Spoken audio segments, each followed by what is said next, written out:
Darwin and Alfred Wallace were formulating their ideas in the first half of the 19th century.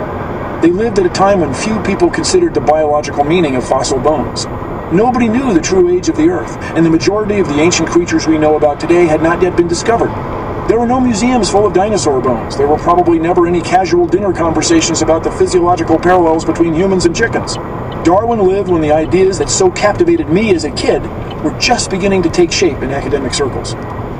For many centuries, people in Europe and elsewhere had taken as gospel, perhaps more accurately from gospel, that the world had always been pretty much the way it looked right then.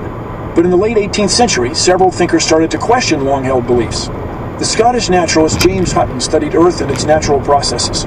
He is generally regarded as humankind's first geologist. He reconsidered the idea that Earth has always looked the way it does right now. His writing is hard for me to follow sometimes, as it's in florid prose, no doubt designed to impress his colleagues. But try this one. Quote, "Time, which measures everything in our idea and is often deficient to our schemes, is to nature endless and does nothing."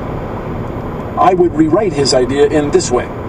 Time is part of our thinking in everything we do, and often we seem to have too little of it. In nature, though, there is no limit to the amount of time available.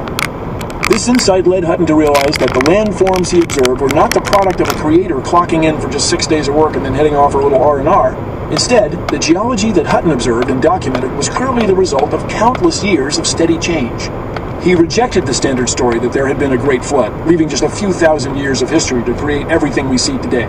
Instead, he deduced that there had been slow, continual change of Earth's surface for eons and eons. Hutton's idea is called uniformitarianism, and was one of the crucial insights on which Darwin built his theory of evolution. Uniformitarianism denotes the idea that the world is uniform or consistent with one set of natural laws. It connotes another idea that the natural laws we deduce today are the same natural laws that applied eons and millennia ago.